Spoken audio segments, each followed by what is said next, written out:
we are faced with a challenge which really, legally, it's an issue that can be resolved very, very easily. Mr. Speaker, the process of moving funds to a county assembly are clearly defined in the Public Finance Management Act. If you read Section 1 of 3 of the Public Finance Management Act, it sets up treasury of the county assembly. 104 puts or places the CCM finance as the head of the treasury. This is the person who communicates and deals with the control of budget. All these problems we are facing, and I've taken some time to try and understand because I've looked at the recommendations, but the recommendations given by the committee do not solve the problem. These are interim recommendations that do not provide a solution to the problem that we're having in Nyamira County. Mr. Speaker, this is an issue of a fiduciary responsibility. My brother from Nyandarua attempted to guide this House in an area where we should be actually looking at it. And I hope that the committee members were listening keenly because the distinguished senator from Nyandarua was actually leading this House to where we should be able to resolve this problem. When we have a county that has got 2 assemblies, we first of all ask our questions, what is our role as the Senate? We are the House that is supposed to protect devolution. But when you have 2 assemblies, then the issues of, 1, lack of accountability, or the issue of a fiduciary responsibility arises. I've taken some time and I've consulted with the area senator, who has clearly explained to me where the problem is. We have 2 assemblies. We have one with 12 members. We have another one with 22 members. The 12 members, the 22 members attempted to impeach, attempted to impeach the governor. When they could not succeed in impeaching the governor, now the governor now decided, I'm going to deal with these 22 MCAs. Then when he was going to deal with the 22 MCAs, the 22 MCAs decided to impeach the speaker. Now the speaker went to court. When the speaker went to court, he said that these 22 MCAs had not met the threshold. He was not given a stay. So when he was not given a stay, legally speaking, you cannot proceed. You are impeached. That is it. So, Mr. Speaker, when you follow the process, and this is why I'm saying there's a lot of collusion, and it is about time that we try to figure out where this collusion is coming from. Because if you have 2 clerks, before an assembly is funded, their money is tied to the exchequer, which is being released to the county assemblies. Before that money is released, the CCM finance, who is the head of treasury of that county assembly, is the one who has got to release a Form C so that the money can then now be sent to the assembly. So we are finding a situation here, Mr. Speaker, where there is either incompetence in the part of the CCM finance, and I wish Senator Kajwang was here, because when you read the Public Finance Management Act, I think Section 99, there are serious consequences that befall anyone who violates the PFM Act. 199. So here is it's a very simple process that we need to be able to proceed with. And Mr. Speaker, instead of beating about the bush and giving recommendation that really will not solve this problem, we should go to the bottom line. Why is the CCM finance issuing Form C to send money to people sitting in a place which is gazetted by an impeached speaker? That is where the problem is.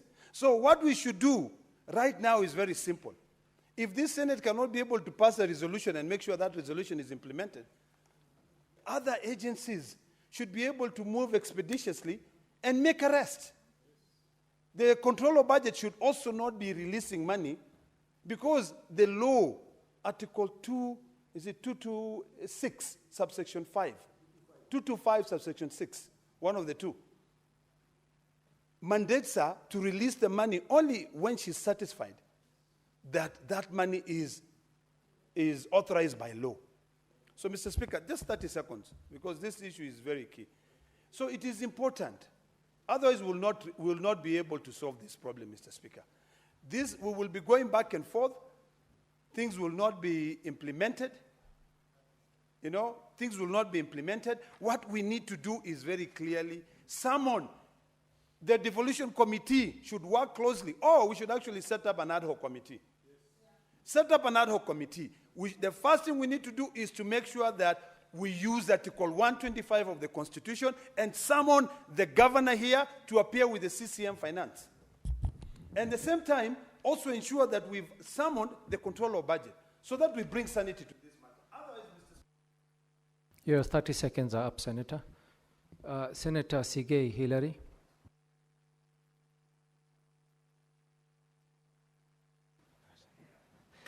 Thank you very much, Mr. Speaker. I also rise to support the motion as amended.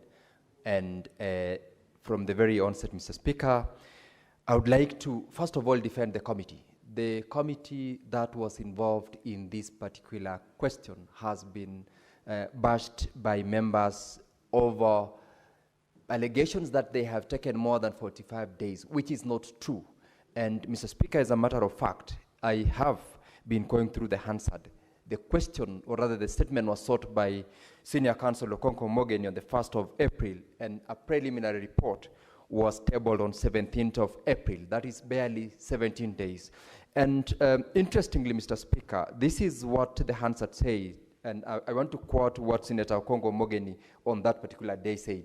And I wish the chairperson of committee was in the House, because he and his members ought equally to be defended for what is good they have done and are blamed for the delays that, if any, have caused.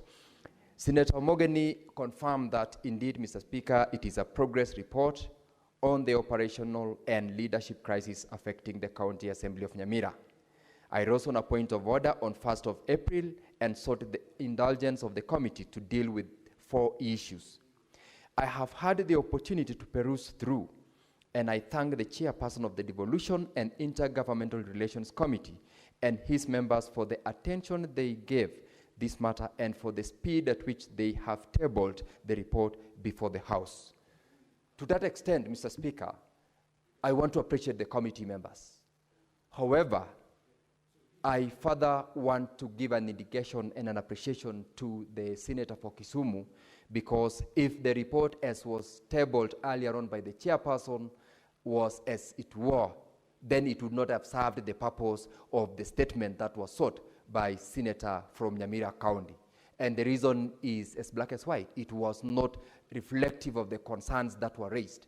And this is one of the issues, Mr. Speaker, that led to the concern that the Senator on that particular day sought the intervention of the Speaker, and 2 issues were referred to the Justice and Legal Affairs Committee, which issues substantially will have been dealt if this report were to be adopted today by the amendment that has been sought by Senator Ojenda, which amendment has been adopted, and it is this which we are debating. So the committee did what they could do in the circumstances of that, and in terms of time, they had done their best. Secondly, Mr. Speaker, the amendment has indeed given life to the report, and that is why we are supporting, because the question that had been sought by Senator Omogeni are threefold.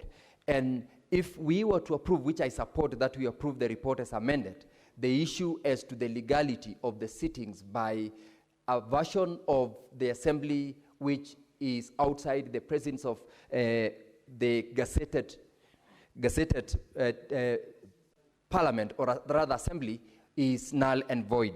And secondly, in terms of the Speaker who was impeached, it doesn't matter whether he has managed to challenge the impeachment proceedings or not. The fact of the matter is that, Mr. Speaker, the Speaker, upon being impeached, went to court. He was unable to secure an injunction, and therefore he cannot in any way purport to sit. Whether he gazetted the way he purported to gazette 3 sitting places, and he christened them sittings machinani in actually 4 words, that in itself is legal, and whatever proceedings that transpired in those sittings are illegal.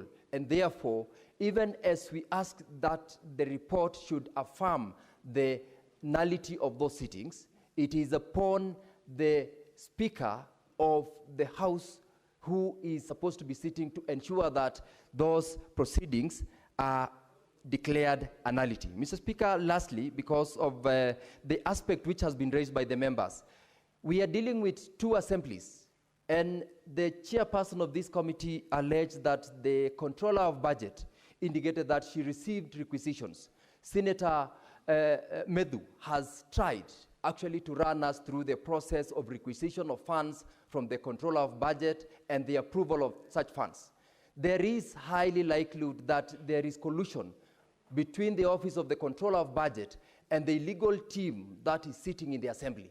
And that is a very important and serious issue that this House must delve into, even as we attempt to resolve this issue. And I agree with Senator Olekina that besides the Your time is up, Senator. We're running out of time. Please indulge me. Senator Catherine Muma. Thank you, Honorable Speaker. And just to say, I'm a member, the Vice Chair of the Devolution and Intergovernmental Relations Committee.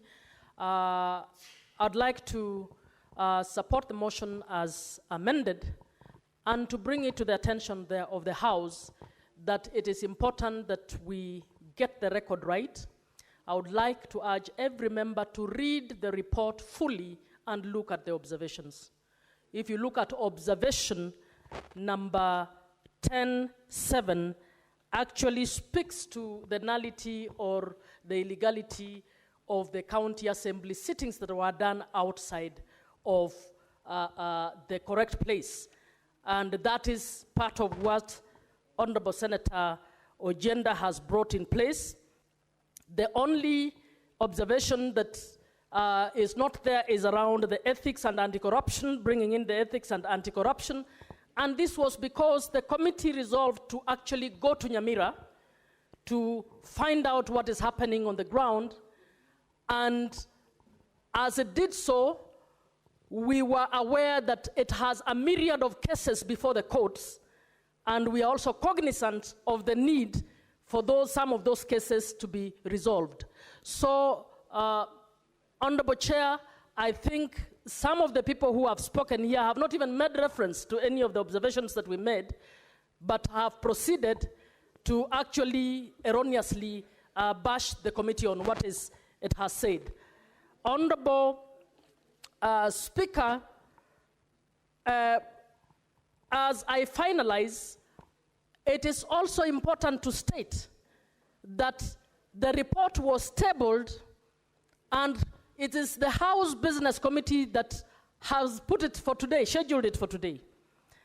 And the day the report was tabled, the Honorable Senator for Nyamira was not very satisfied, and he actually asked the Honorable Speaker to refer the legal matters to the Jailer Committee. The Jailer Committee, you will agree with me that every observation in our report is actually a legal matter.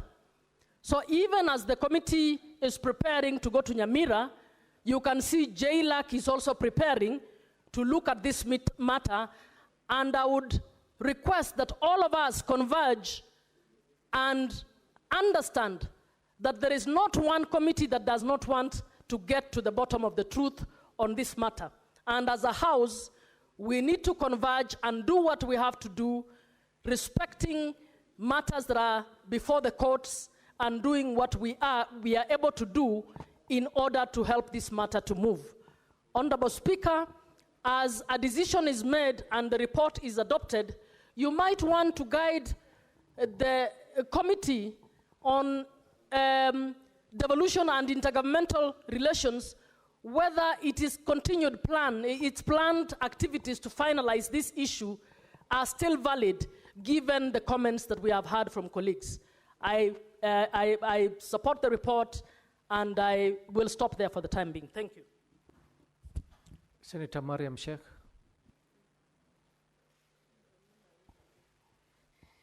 Thank you, Mr. Speaker, for giving me this opportunity. Mr. Speaker, I also rise to support the reports as amended. Mr. Speaker, as much as we fight for semi-autonomous of the county assembly,